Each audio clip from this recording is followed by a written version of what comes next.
Welcome to the Brigham Young University Family History Library webinar series. My name is Braden Knudsen. Thank you for joining us today. We'd like to welcome everyone and ask you to answer a couple of our polls down here at the bottom of the screen as I go through some of our announcements. Our next webinar will be on Friday, March 10th at 4 p.m. Mountain Standard Time, and that webinar will be by Catherine Grant, and so we invite you to join us again on Friday. And then also, if you have any suggestions for future webinar topics, feel free to email us at fhl_webinars@byu.edu, and we'd love to try to incorporate as many topics as we can. We're always looking for new and good ideas, and so that'd be great. Today we'll be pleased to hear from Bob Taylor, who will be giving a presentation titled United States Research with the Family History Guide. Bob Taylor, CEO of the Family History Guide L3C, has been actively doing family history for over 25 years. He has combined his passion for genealogy with his background in instructional design to produce a new learning resource for family history, the Family History Guide. Bob earned his bachelor's degree from Brigham Young University and master's degree from California State University, Los Angeles, both in music education. He has been a featured presenter at Roots Tech 2016, UVTAGG, and the BYU Family History Conference, in addition to numerous family history fairs in Utah. A career change led him to instructional design and technical writing, where he has worked for large technology corporations such as Novell, Intel, and SanDisk. At Intel University, he redesigned key training courses for employees and managers worldwide, as well as teaching management courses in Washington, Arizona, Oregon, California, and Utah. He has authored many online and written learning systems, helping others accelerate learning in technology, music, and family history. Bob and his wife Susie have 5 daughters and 6 grandchildren. So we will turn the time over to Bob now, and as we get things loaded here, we remind you that we do have a comments box upper right hand, a questions box in the lower right hand corner of the screen. Feel free to write in anytime during the presentation. We'll make sure that all questions are answered by the end. So we'll turn the time over to Bob now. Thanks, Braden. Welcome everyone to this webinar on doing U.S. research using the Family History Guide. First thing I want to cover is some of you may have been using the Family History Guide before, others may be brand new to it. One thing that's changed fairly recently is the menu system at the top. So I'll go over that just to get you oriented with the changes that are there. We believe it's a little more efficient. So as I move my cursor over the different items here, you'll see there are drop-down menus. There used to be colored bars in the middle. These drop-down menus basically will take you wherever you need to go in the Family History Guide. So today, since we're talking about United States research, we're going to be going to projects. And if we go all the way to the bottom of this drop-down menu, we'll see countries and ethnic. We click that, and just briefly, there are a bunch of continents, regions, and so forth around the world. We'll be doing a webinar later on, probably next month, on international research, so these will come into play. For now, you can locate the United States here, and we click on this link to get started. So one of the first things you'll want to do here, and this is also a recent change, over here on the left, you'll see U.S. goals. I'm going to click this, and that opens up all of the different goals that I could click on. And again, the Family History Guide is divided up into goals, choices, and steps. You'll see these in action a little bit later. But that's the instructional framework behind the Family History Guide to help you learn in an organized fashion, also with the flexibility that you can go here or there, wherever you need to, and all the resources that you need are linked together very efficiently. So we're going to keep this open. One reason you might want to close goals is if you're on a mobile device and you need extra screen real estate for the top and so forth. But anyway, we're going to walk through these goals and get started with how to do research in the United States. Before we get to the U.S. specific part, one thing I'd like to emphasize is in Project 4, Discover, this project has basic research tips, guidelines, and so forth that are applicable to doing your research no matter what country you're specializing in. So if I look across the top here, how to get organized, how to identify a line to pursue, and I would highly recommend working over this choice in Goal 4. Before you do United States research, you should have one or more ancestors particularly identified that would be a good match for doing some productive research. Strategies, using family search tools, search skills, how to solve problems.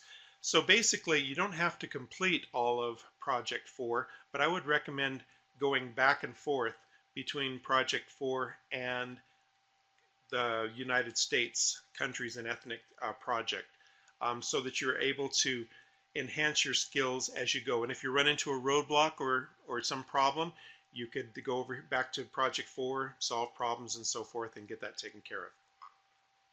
Okay, so we're going to go back to the United States page here. And the first thing I will do, and we will get to these states here in just a minute, but we're going to scroll down here to learning about U.S. records for your research. This is one of the most important things to get a handle on, is what are the different types of records and how might you be able to use them most effectively. One of the common things we get caught up in is names, and more names. We think that we have a name in mind and we're going to try to find that name no matter what. And as we learn to be more efficient genealogists and researchers, we will learn the value of identifying the right records to be looking through, not just the names. So if I go down just a bit here, this is also somewhat new in the Family History Guide. You'll see these summary links. So if you click on a summary link, it opens up a few bullet points that will introduce or help you understand what's going to be discussed or learned in this particular choice.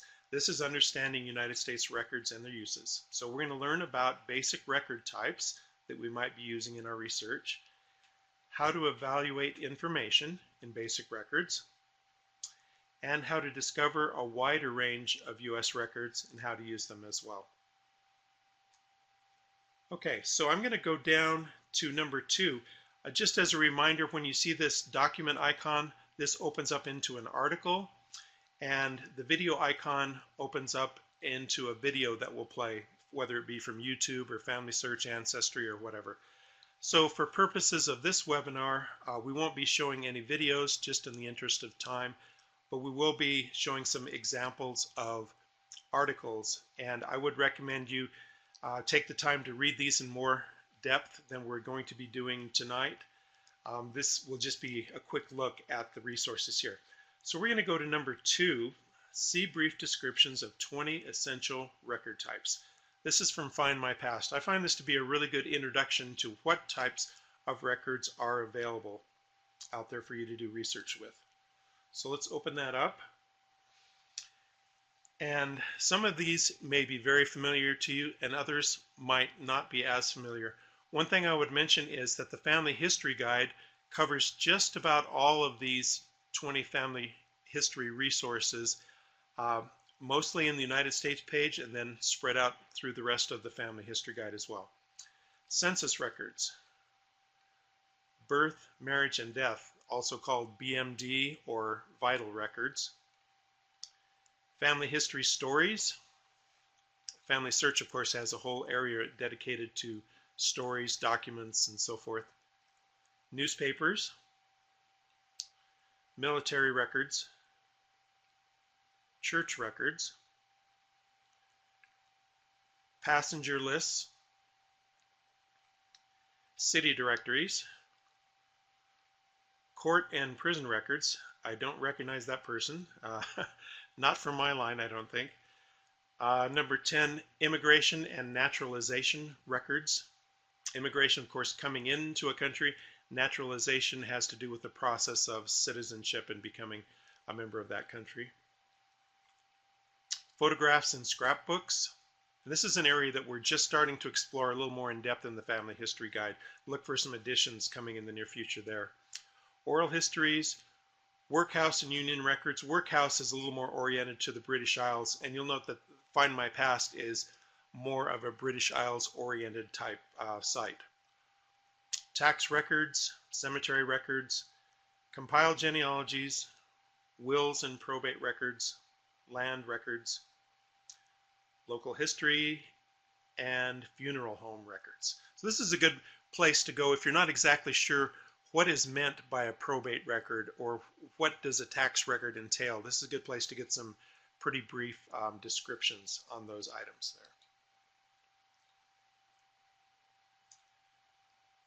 there. Okay, let's go down to number 4. So rather than just a brief glimpse of those records, let's go a little more in detail on what you can expect when using different types of records. This article is from the Riverton Family Search Library on U.S. beginning research, 9 pages long. So we'll click that. And again, one thing I enjoy about the Family History Guide is that the resources are very easy to find, all in line, just when you need them. So the first couple pages here have to do more with preparing to do research, like research log, how to build a family group record, some tips and so forth. One tip that I'll point out here that I thought was very interesting: look for and extract every detail.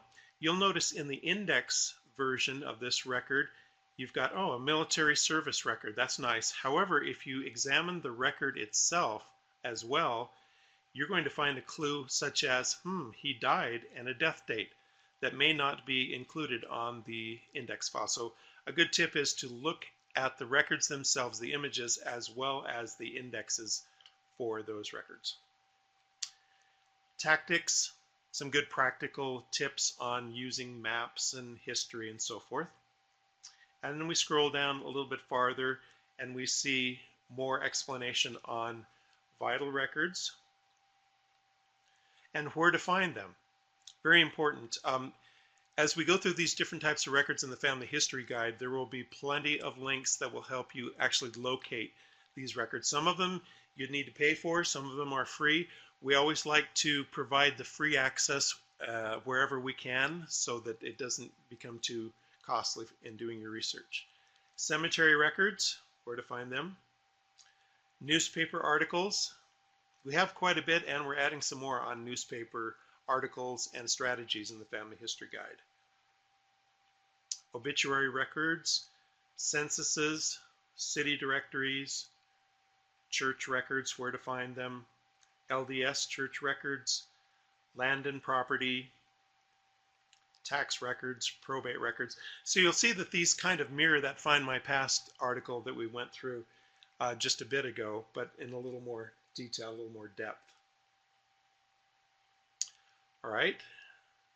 And again, I would recommend, if you get the chance, when you're at home, the nice thing about the Family History Guide is that it is an ongoing study guide. It's not that you just go through it once and you've got it down. You can take it to deeper and deeper levels. So I would encourage you to go through the different articles and read them in more depth on your own time. All right. B, become familiar with various types of index records.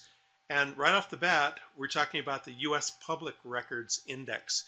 If you haven't used this, this is a pretty handy tool for finding information about people from the years 1970 to 2009. So you might assume that this is a pretty good resource for finding people who have been around more recently. So in my case, first of all, let's open up a family search article about what you might expect to find in public records. So here are some sample types of information: name, address, birth date, and so forth. How do you search the collection, and what do you do if you can't find information, and so forth. Okay. Let's actually dive into the U.S. public records, and I'll show you a sample search that I actually did a while back.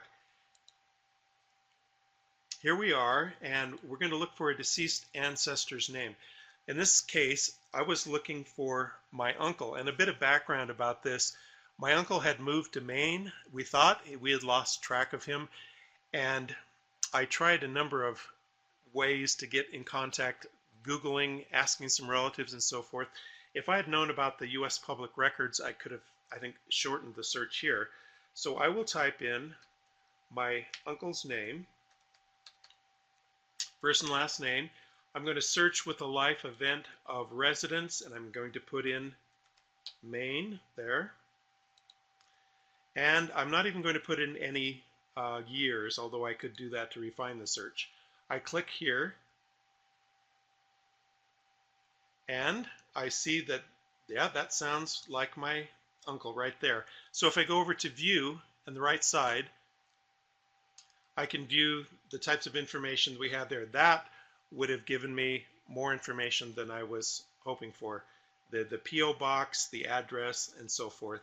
And one of these other records in this list, if I go back here, actually had a phone number for him at the time, which I could have used to contact him. So anyway, these are good for finding out more about people recently deceased, also connections they may have to other family members and so forth. All right. So let's move on to the record selection table. So we've been through quite a few different types of U.S. records. That Find My Past article, for example, had reference to 20 types of records. So one question that might pop into your mind is, okay, that's good, but which record should I use?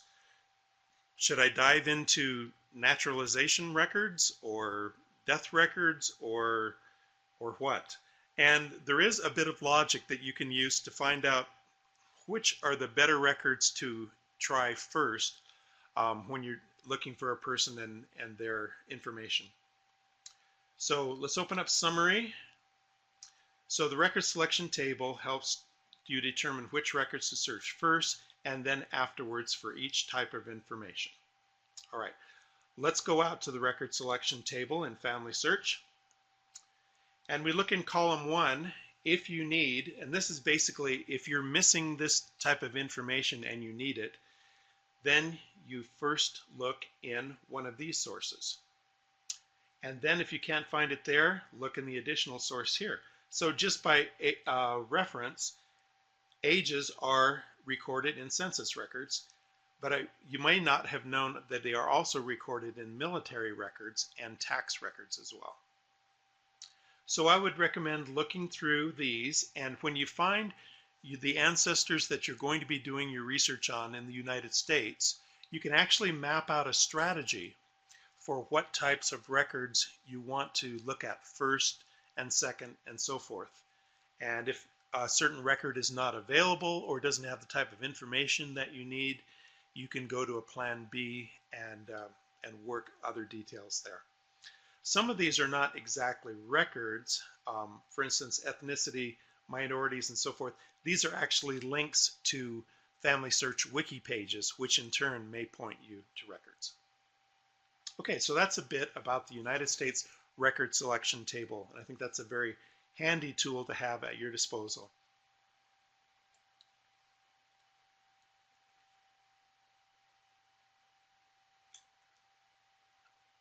All right, now to the next goal, location and geography as search tools. Let's click on the summary here. Understand geographical borders over time to learn what types of records might be available. Now, this has an interesting little surprise in it. Borders over time, yes, you may correctly assume that we're talking about county borders, state borders, city borders, and so forth that change over time. So you may be looking for an ancestor in a particular period, and the county you're looking in may not even exist, or its boundaries may have been shrunk or enlarged. All sorts of variables at play there. Fortunately, there are some nice tools that you can use to kind of lessen that headache and help you be looking in the right place for the right time for the ancestor. Learn where your ancestors previously lived and where to look if counties or towns are missing for your ancestor. So you can build a trail back of not only where were they at one particular time, but where were they just before that, and before that, and before that. And you can sense a pattern of migration or moving, which can help give you more clues about where to look in previous records. Discover how tying events and jurisdictions together can lead to the right record sources. We'll talk about jurisdictions in just a minute. Look for records before looking for names. We've talked about that. Seems kind of non-intuitive. Of course you would want to look for names, but remember that the records are going to be the source that you're looking for. And examine records carefully for additional clues. We saw a bit of that in the example we looked at for the military record, which actually the image itself had additional information that the indexed record did not. All right, so let's take a look at article number 2, how to locate your ancestor in the United States. This is on the Family Search Wiki. Here are some practical steps for locating your ancestor. Check previous research, first of all. And this is a kind of a plus and minus type of a situation. You've got to be sure that the research that was done is solid. So always be sure to vet it out rather than just take it on assumption. Check the sources, these sources, to learn where your ancestor lived. And here's a list of sources you can go through. If you know the state but not the county or the town, here are some other sources you can look over.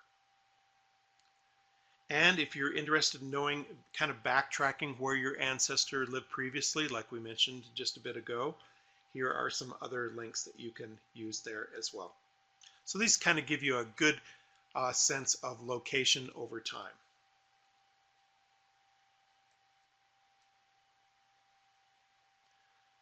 All right, identify where genealogy records are located. Let's check out this article. This is written by James Tanner, who teaches at BYU and is a terrific genealogist, very expert. He serves on our advisory board for the Family History Guide. I like this rule number 1. When the baby was born, the mother was there. Well, duh. Except that sometimes we forget that there may be additional information about the mother there when you find a birth record. And he talks about jurisdictions and entities and so forth. And I think of those more like places and organizations. So let's go down to this phrase here. Some records, such as military, census, and tax records, are kept at a national level. Some records, such as births and deaths, are kept at the state level. Some records, such as land, property, and marriage records, are kept at the county level. And other records are kept in cities, towns, and municipalities. And some records are even kept by individuals themselves, such as journals, diaries, and letters.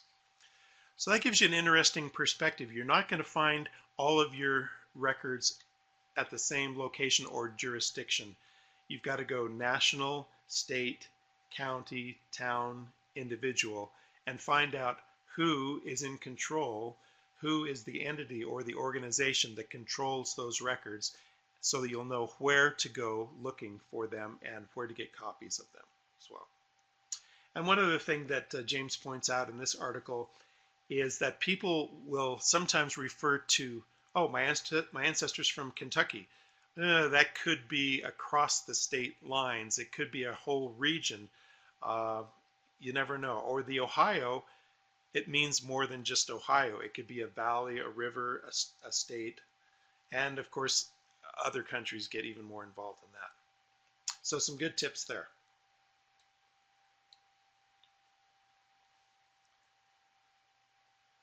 Changing place names in research, we talked about that. I won't go over this much in detail, but just here's a good resource to look at for the impact of how places will change their names from time to time and the impact that has on your research. Okay, let's go down to using maps effectively. We're going to learn about atlases, boundary change maps, city and town maps, land ownership maps, where to find them, and so forth. Okay, so let's open this article here on the Family Search Wiki about United States maps. This has a good description, piece by piece, of the different types of maps that you will be dealing with. Atlases, bound collections of maps. Boundary change maps, very useful if the particular area has undergone some political shifts and changes and so forth. Census maps, finding the enumeration district boundaries is very helpful. City and town maps, so forth. Where to get them? For each one of those types, here's where you would write to or click online to find more information. And most of these are available in the Family History Guide in the particular category that you're interested in. So that's an overview of United States maps. Very helpful as you're starting your research there. Okay, we're going to go down to item number 6, the David Rumsey map collection.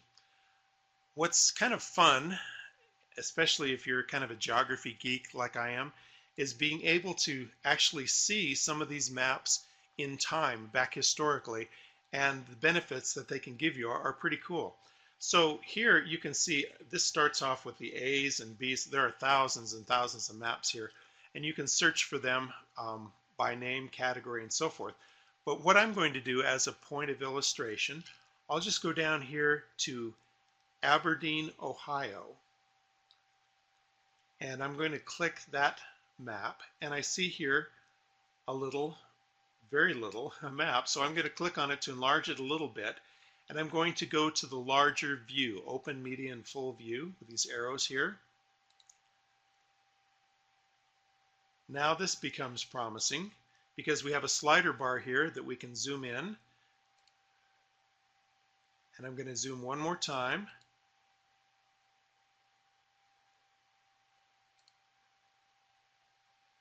And look what we have here. Very interesting. That's the top of the map. I'm going to go down just a bit here. But you have things like Graveyard, L. Chamberlain, E. Lloyd. You have the names of people and their rural farms and towns where they lived. Here is the town itself of Aberdeen. And if you go over to the left, you have actual plat maps that you could look up in city and county records to see who lived where and so forth.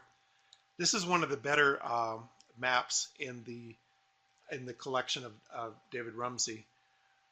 So I would highly recommend that. But to me, it's a really fun look back in time.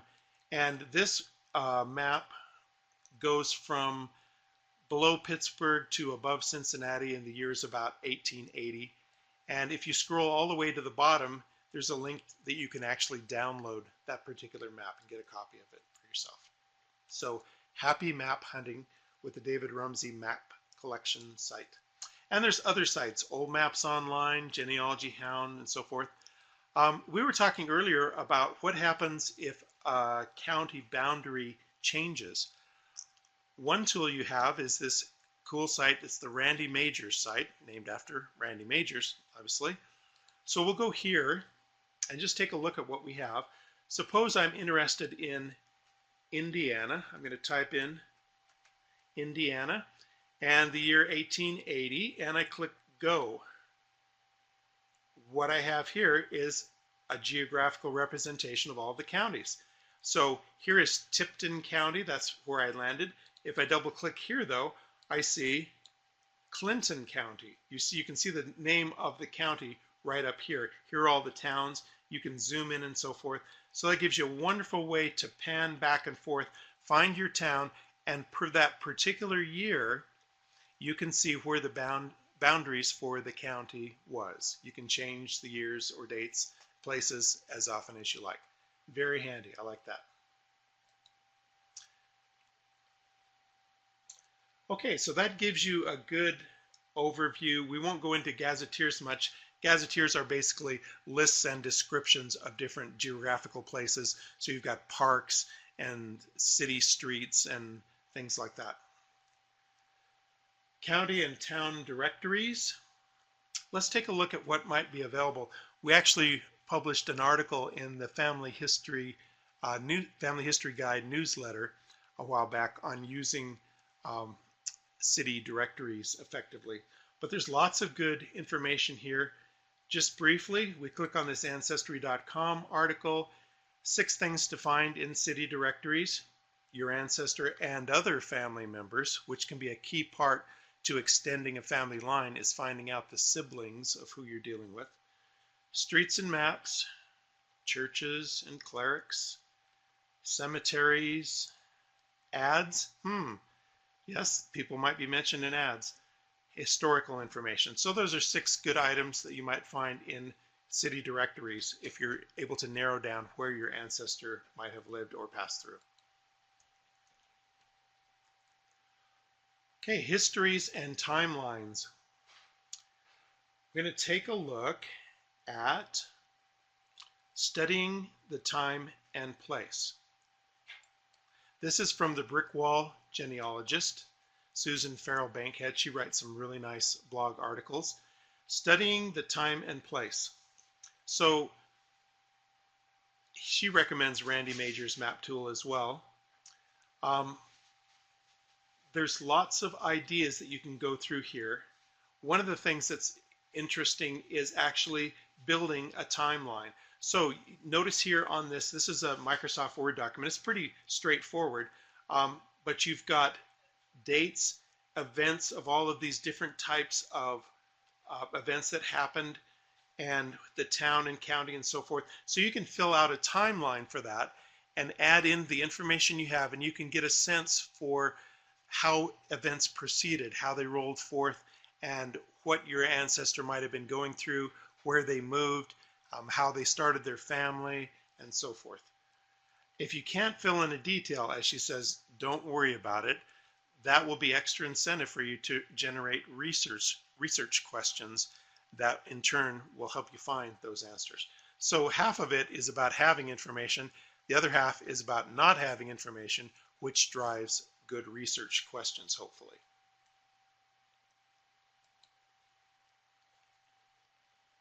Okay, so we are going to go through now research by region and state. Hopefully by now you've narrowed down for your ancestor which part of the country they're in. We're going to talk about individual state research in just a bit, but while we're here, let's talk about research in the different areas of the country. The Midwest, and these again have links to helpful videos and articles. There are also Facebook pages. This is a really good one for Midwest genealogy research. Books We Own. The Books We Own site basically puts you in touch with people who own books that could be helpful for your research, and they are volunteers. So basically, if you give them a name to look up in a book, they'll do that for you and reply back to your email with what they found in the books. So very handy. Northeast United States. Here we have American Ancestors New England Guide. Very authoritative and thorough. Research in the southern United States. This can be one of the more challenging areas to research. And research in the western United States. Okay, so now we're going to go back up to the top. You notice I opened up this goals. I'm going to go back near the top, and we're going to take a look at the different states and how the Family History Guide enables you to do good, effective research state by state. So we'll just pick California. That happens to be where I'm from. So here's your page, and you'll notice that there are goals and choices and steps and so forth. Each of the 50 states has goals that basically follow this type of format. If you see the cursor up at the top of the screen, research and records, archives and libraries, vital and census records, church and cemetery, immigration, military, probate, land and court, maps and gazetteers, newspapers, websites, searching records, and getting help. So that's an overview of how all 50 states have their goals organized in the Family History Guide. Let's go back up to the top here, and you'll notice that there's this row of information called quick links. If you've used the Family History Guide before and used the quick links, you probably enjoy the fact that you can get places a lot faster, kind of like a fast people mover. If you're not familiar, I'll just take you through a couple of examples. Suppose I were wondering about what type of records are there available on Ancestry.com for California. So I click the Ancestry link, and immediately I'm taken to the California Search Records results page. So you'll notice I didn't have to wend my way through all of the different menu screens in Ancestry to find that. One click and we got right where we needed to be. You can do similar thing with Family Search, Find My Past, My Heritage. If you're looking for websites, you could look at a link here for Kindred Trails. One click and you have tons and tons of information and links about doing research in California. So the idea is to help you find what you need faster, quicker, without having to Google your way around the internet or spend time searching that you could be doing with your research instead. Another thing to be aware of here is California counties. Each state has a counties page. You click on it, it takes you to the bottom of the page, and here you go through the different counties. This is my home county, Ventura here, so I go to a page from Family Search that has resources for Ventura County. The legend here, the county name takes you to Family Search, A, Ancestry, and L, Linkpendium. Linkpendium, if you haven't used it, is a wonderful resource. You can see all of the amazing links and things that they have there for your different county research. So I would highly recommend Linkpendium as another way to go. Okay, so that pretty much takes us through the state of California. One thing I wanted to mention really quickly is get help. Goal number 12, or the last goal, puts you in touch with all sorts of Facebook pages that are wonderful for getting help. If you're a newbie and you have some questions, or if you're stuck on a particular area in your research and you need some help from people who have done California research, this is a great place to congregate and get some answers, share some information, and so forth. Also, mailing lists, message boards, genealogy societies. These are all ways that you can get help and collaborate with other people. Okay, so we're going to go back to the top. And you notice this little parentheses link here takes us back to the United States. And we are now at, I'm going to open up the goals here.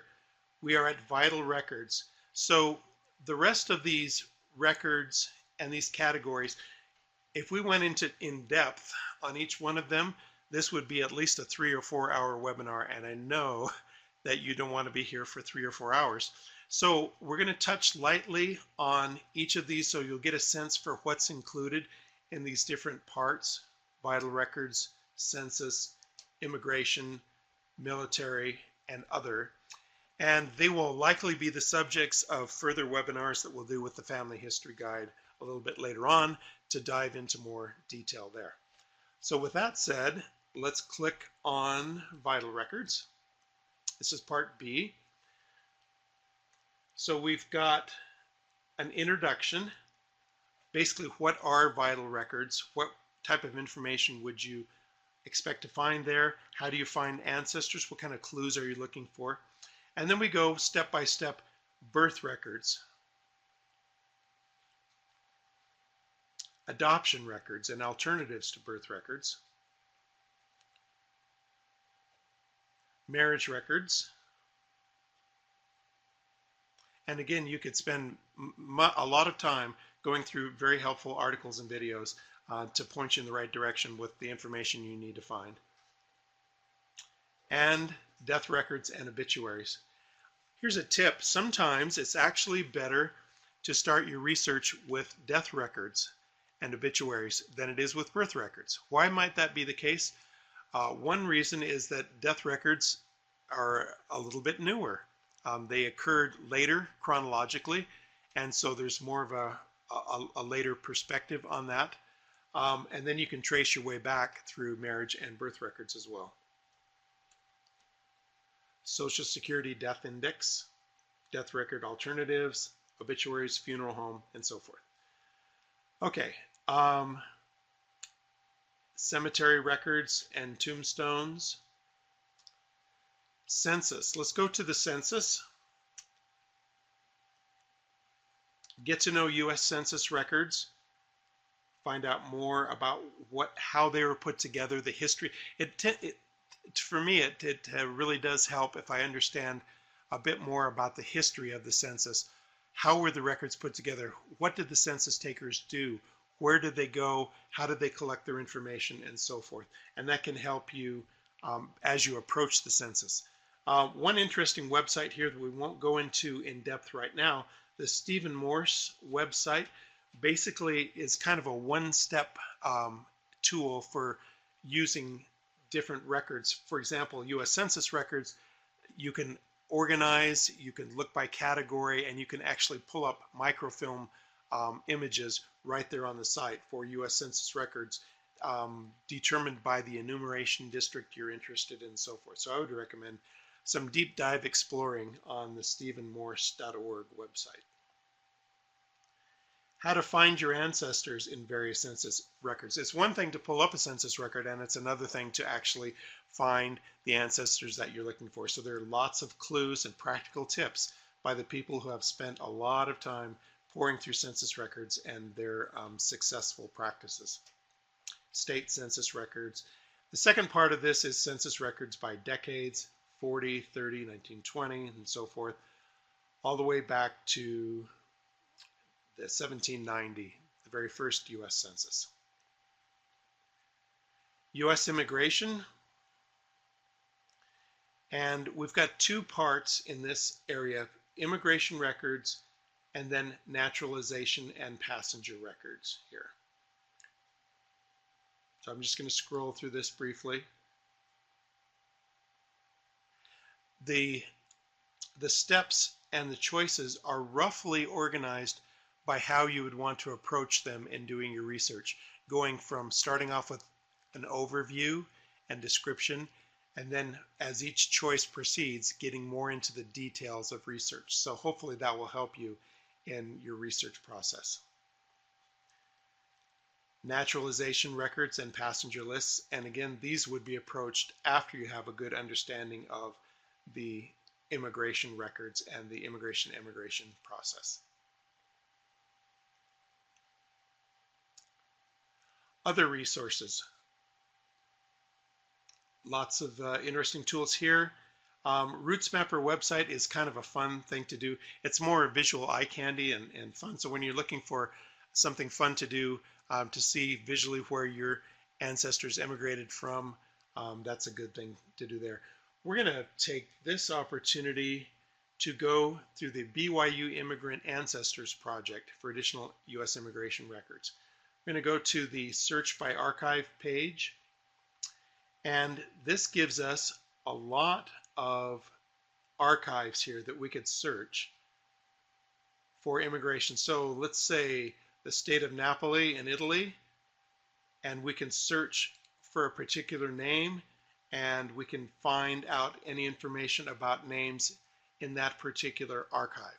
So that's a very powerful and comprehensive way to go look more specifically for your immigrant ancestors, where you suspect they may have lived and may have come over by ship, most likely. Military records. Two parts here about military records and military records by conflict. So you've got basically your Revolutionary War, Civil War, World War I, World War II, Korean War, and even some catch-all for other conflicts like Spanish-American War, War of 1812, and so forth. And then the last part is other U.S. records. Religious, church, and travel. Property records, which includes land, probate, and wills. Court records. Newspapers online. This is current and historical newspapers. Archives and libraries. Ton of useful information here. And a general get help topic there. All right, that basically takes you through the United States research page. As you can see, there's a lot of information there, and the latter part of this page we only touched lightly on. We concentrated on U.S. records and searches, especially to give you a foothold into what types of records you might be looking for and the locations that are important to pin down when you're doing research for selected ancestral lines. A little bit about vital records, and then the rest we will be covering in webinars in the future. Thanks very much. This is Bob Taylor with the Family History Guide. Be sure to go out and visit the site. It's free. I think you'll love it, and tell your friends. Thank you. Okay. Well, thank you very much, Bob, for the wonderful webinars. Definitely great information there. We'd like to thank you for joining us today. If you do have any questions, feel free to write those questions into the question box. If you didn't get a chance to answer some of our polls down here at the bottom at the beginning, feel free to do so now. Also, we have a feedback box. If you'd like to write in with some feedback, tell us how we can do better, what we can change, how we can improve. And also, if you have any ideas for topics, you can write those in there as well. This webinar has been recorded and will be posted onto our BYU Family History Library YouTube channel, as well as onto our site here at the URL on the center of the page. You can find our upcoming webinar schedule on our BYU Family History Library website as well, and we hope to see you next time. Thank you.